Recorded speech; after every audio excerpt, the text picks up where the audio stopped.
So good morning, dear students. I am really happy to meet many of you in this physical class, and the students who are not present today will definitely be watching the videos and they will be getting a clear picture of what we are discussing today in the class. So today's class is based on the question paper changes that the CBSE has introduced. I feel it is important for all of us to have a clear idea because the pattern has been changed and we must definitely know what the paper is going to be all about. And as I have given you a hint, the paper is primarily based on multiple choice questions, MCQ. So that exactly is a revised pattern. Definitely for class 10, it is a revised pattern which is going to come into effect. They will have to face the revised question paper pattern, and as I've told you, it's all going to be of multiple choice questions. So when we talk about the revised pattern, one thing that you need to keep in your mind is that you must be prepared to answer multiple choice questions or objective type questions. So let's take the grammar part today and discuss certain questions which are going to be based on the new pattern. For example, number 1. He ran dash. I give you 4 options. You need to fill in the blank. He ran fastly. He ran fast. He ran quick.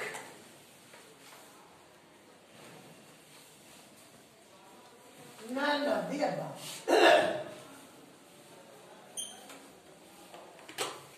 So if you look at the question, he ran dash.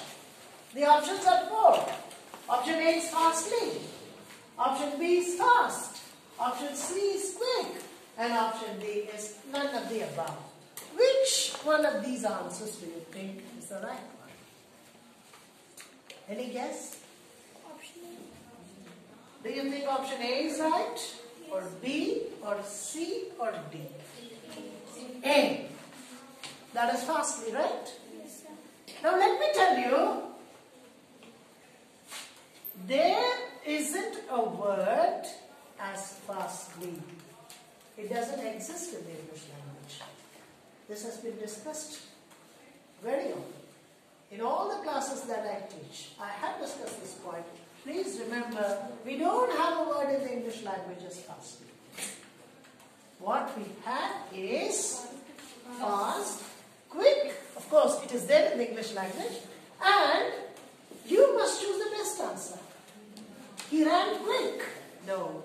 If you say he ran quickly, that makes sense. But we don't have the word quickly. The adverb is not there. So fast. This seems to be the most appropriate and the most fitting answer.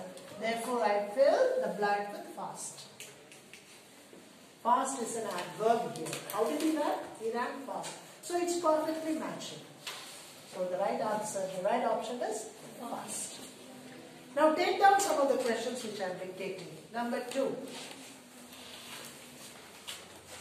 He has worked here dash 5 years. He has worked here dash 5 years. Option A, 2. Option B, since. Option C, for. And option D, with. All of them are prepositions. 2, since, the, for, and with. Fill in the blank with the right option. For. He has worked here for 5 years. This is correct. So, for. Now, why did I choose for? I could have easily written since. Can we write since here? No, sir. Can we? You must know the difference. Why for and why not since? Do you know the answer for that? We have this. Yes, somebody? Since is used for a specific time. Very good. And for is used for a Not means not a specific time. It can be a. So we can put it this way. Since is used for a point of time. Am I right? Yes, sir. And for is used for a period of time. Of time. She has worked here for 5 years. 5 years is a period of time, but we don't exactly know as to from which year till which year she worked. 2000 to 2005 or 1995 to 2000, nothing is given. It is only a period. So for a period of time, you need to use for. Point of time. I'll give you one more example. Just write it up. She has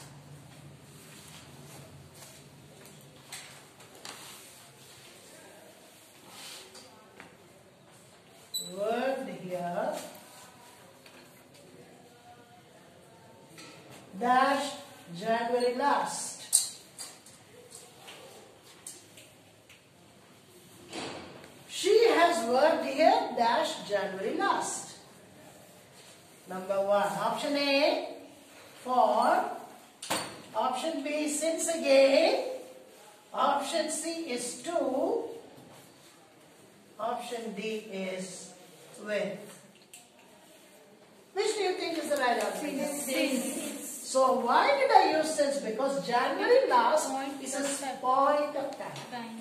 We are talking about a specific month. That is January.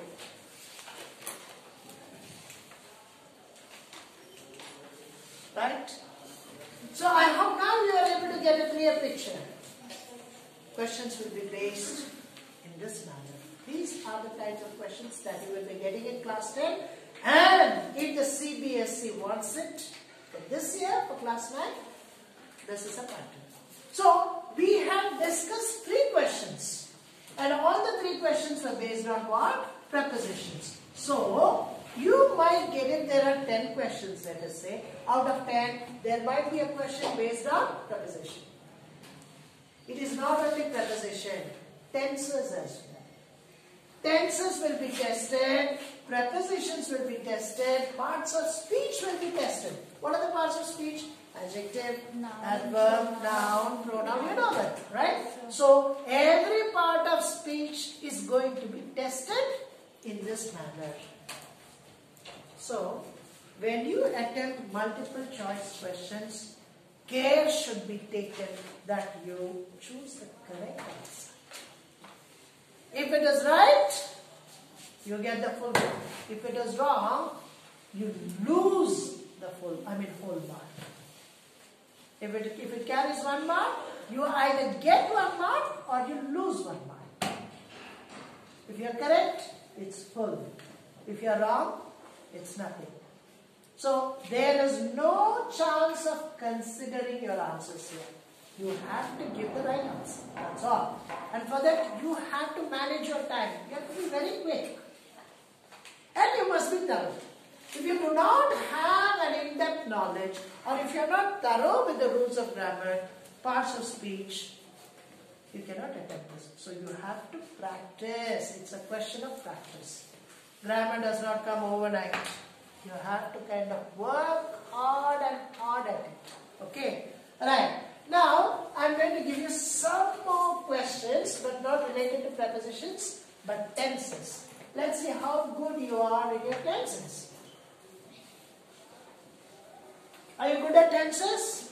Now, we'll check it out.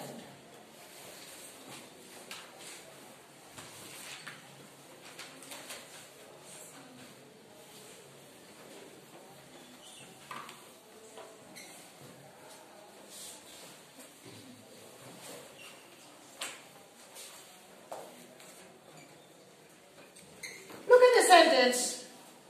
She has just dashed out of the classroom. Option A, come. Option B, came. Option C, coming. Option D, will come. 4 options. Now choose the right one. Come. Which do you think is the right answer? Why come? Why not came? How did you get the answer? It is present perfect tense. Exactly. It is a present perfect tense. And how do you know that it is a present perfect tense? There is a hint. There is a clue. There is a cue. And what is a clue? What is a cue? Has and just. Just is an adverb. She has. And with has, it is only the past participle that is used and no other form of verb is used. What is used? Past participle. So past participle of come is Come. simple. Another one.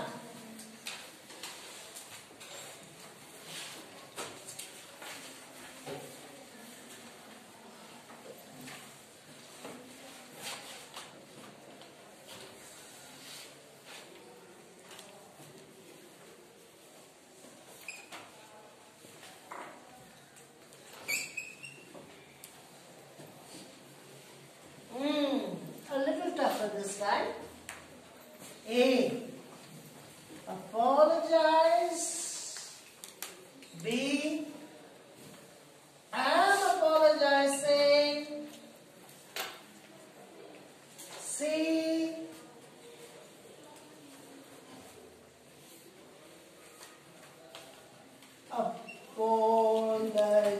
Apologizes. And D.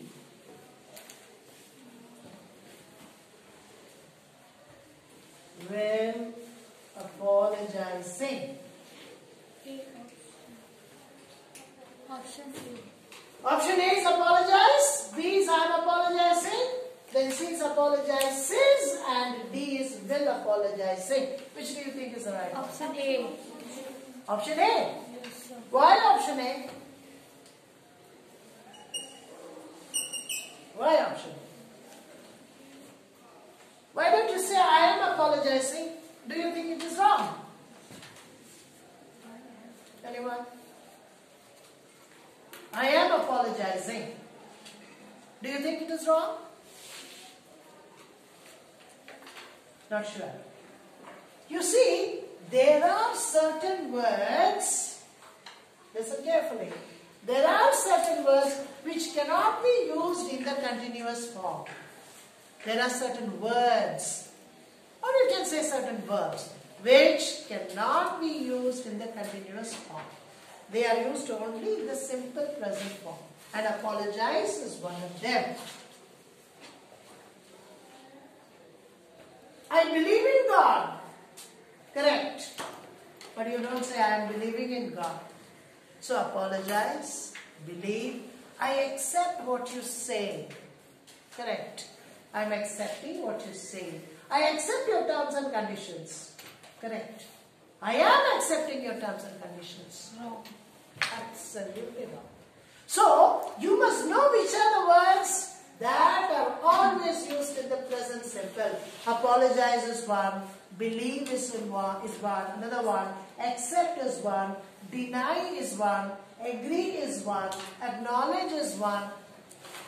Okay? See, I see with my eyes, I hear with my ears, I taste with my tongue, I feel with my skin, I walk with my legs, permanent activities, static verbs. They are all used in the simple present. Deny, I deny what you say. I don't agree with what you say. Some of the words, universal truths, water consists of hydrogen and oxygen, not water is consisting. So there is a big list of verbs which are always used in the present simple, and you must learn them. I will give these verbs, this list of verbs in the next class. Clear? Yes. So, now the answer is apologize. Let's discuss one more. So you will be having questions like this. They are all based on tenses. Pronouns. Sometimes they may test your knowledge of pronouns. I enjoy dash at the party. So last night there was a party and you attended the party, okay, and many good things. Stuffed yourself with good things. Okay? Many good drinks. Had a good time. Now look at the sentence. I enjoyed dash at the party. A. Me. B. Mine. C. Myself. And D. Mine. Now, let's put it this way. None of them. Myself. Myself. Yes. Myself. Absolutely right. Why do I use myself? Reflexive pronoun. What pronoun? Reflexive pronoun. So no other pronoun except the reflexive pronoun will be fitting into this sentence.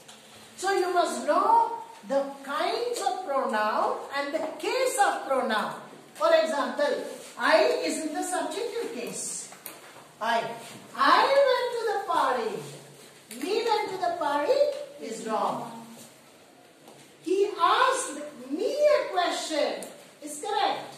He asked I a question is definitely awkward and wrong. Because you must know the case. This I is a subjective case. Okay. Me is the objective case. Mine is the possessive case. Myself is a reflexive pronoun. Remember, these are some of the questions that you not only get in class 9 and 10, but even when you sit for a competitive exam. When you are going to take a competitive exam, the bank exam, the railway exam, the forestry exam, IAS exam, IPS exam, it is all based on this. So, you must be thorough with what you learn up to class 10. Your grammar up to class 10 must be solid. Then it will help you in your graduation and when you take up a competitive examination. They ask only this particular grammar from class 1 up to 10. They don't ask difficult questions, but they make difficult questions out of simple chapters. Getting the point? Yes, sir. They make the questions difficult from simple chapters. And once you see the question, you get confused. Right? You might tell yourself, I have never seen a question like this, but the chapter has always been there and you had studied the chapter, but the only problem was you did not work out the examples or you did not work out the exercises. You did not practice enough, so you get stuck there. So if you are thorough with your grammar, fundamental rules, you don't have to fear. It will be a cakewalk. It will be a smooth sailing for you. You will breeze through the exams. Breeze through. You understand? If your grammar is solid, then even your writing will get you enough marks in your competitive exams. So writing, knowledge of grammar, don't brush it aside. They are related with your future. They are related with your career. Mathematics, physics, chemistry, they are all important. But when it comes to writing a competitive exam, English is also equally important. NDA, for example, you want to become an army officer and you want to take up an examination in the NDA, National Defence Academy, English is a must. Maths, physics, chemistry and English. And they test your grammar part in English. They test your vocabulary part in English. Antonyms, synonyms. Why do I ask you to study? Why do I ask you to learn 2 words a day? 2 words and their opposites. This will help you. But students don't understand the value of this. When they go and take a kind of exam which is tough in nature, they fail. So, make your tenses thorough. Brush up your tenses. Brush up the pronouns. Brush up your active and passive voice. Brush up your direct and indirect speech. Brush up your kinds of tenses. Brush up your kinds of sentences.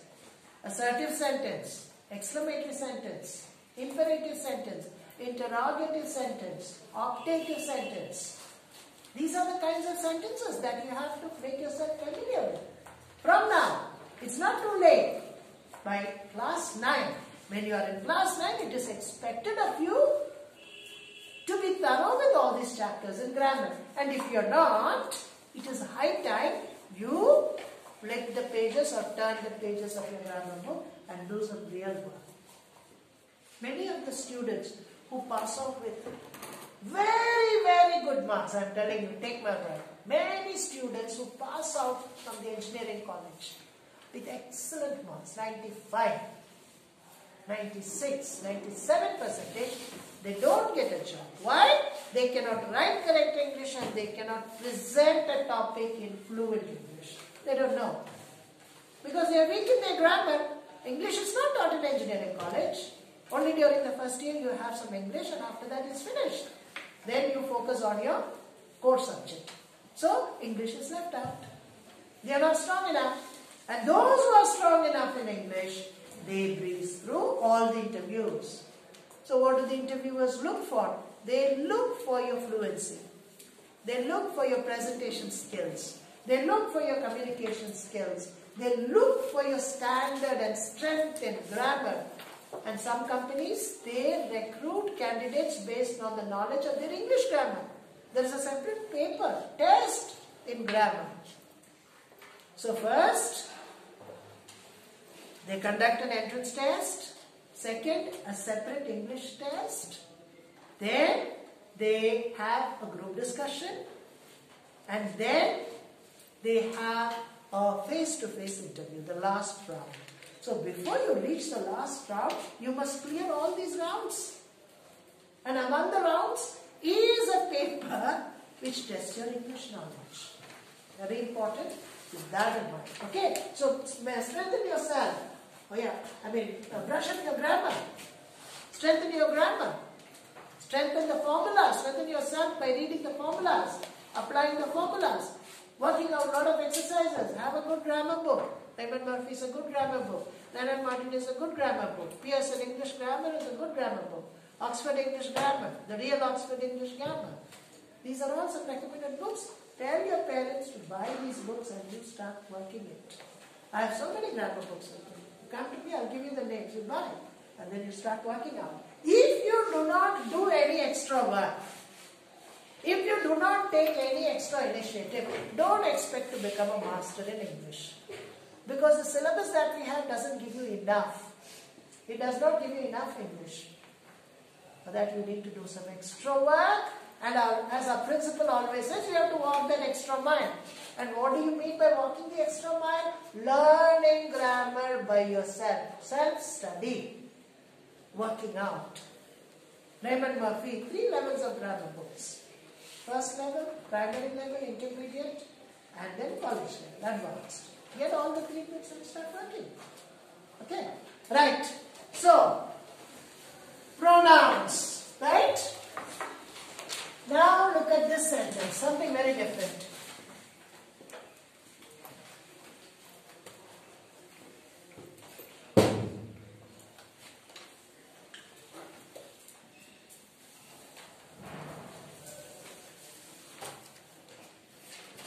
He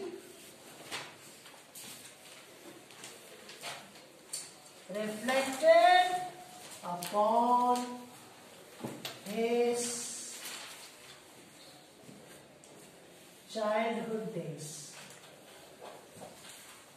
He reflected upon his childhood days. Let us say this word as underlined. Option 1.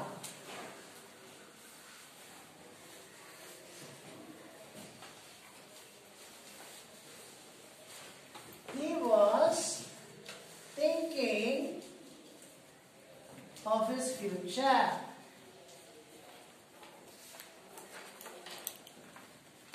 Point number 1. Option number 1. He reminisced his childhood. Number 3, that is option C. He was worried about his childhood.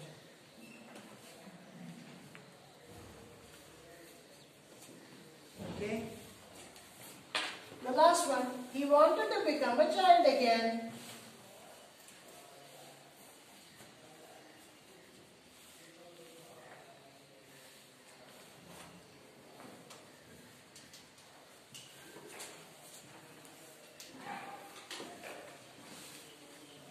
Take this down, and after that I'll explain what it is.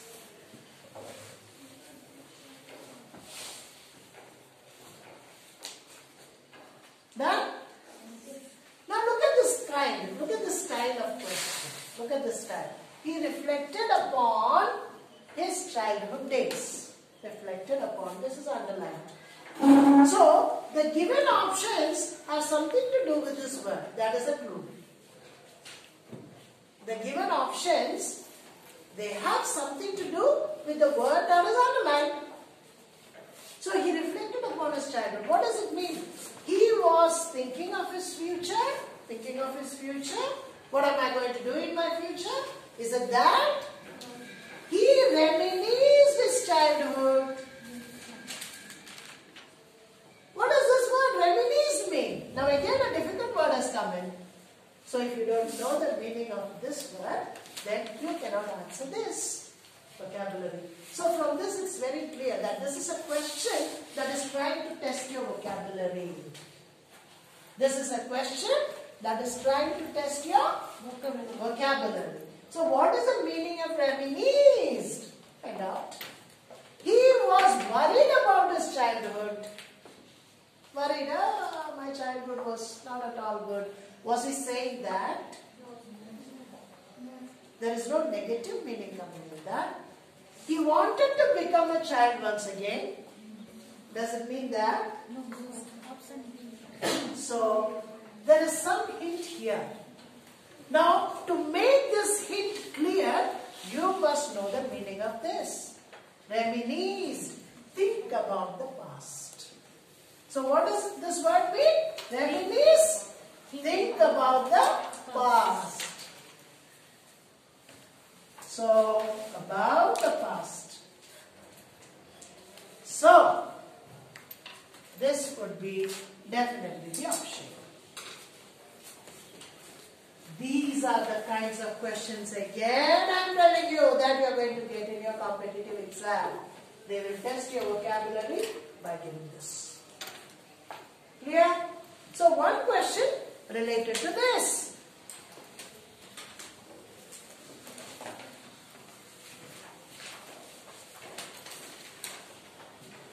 Now look at this, one more. The opposite of radiance. The opposite of radiance is A, bright,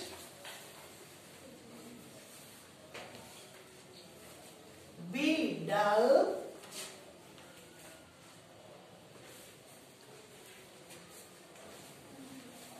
C, high, D, shine.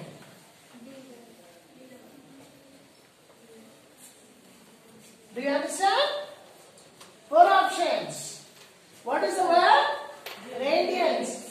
Not the synonym, but the antonym. They are asking for the antonym, and that is the opposite. So what is the opposite of radiance? To know the opposite of radiance, you must know what radiance is.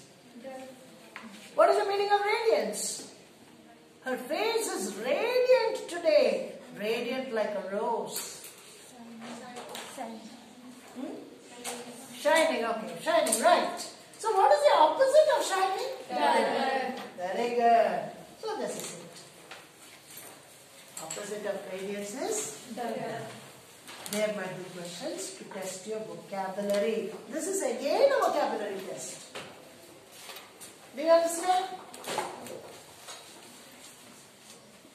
Now there might be another word, synonym. Synonym. He purchased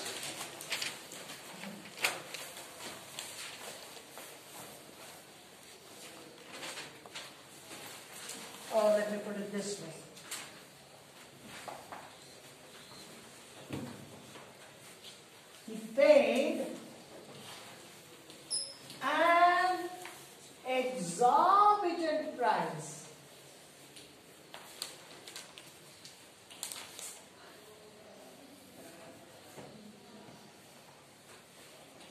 price, sorry, for the car.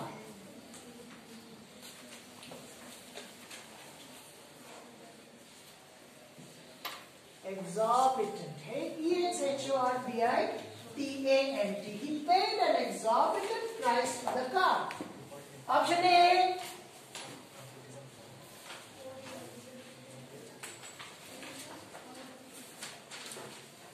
She.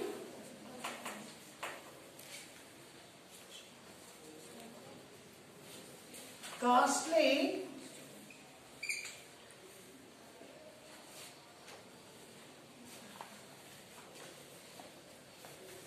Small. Meager.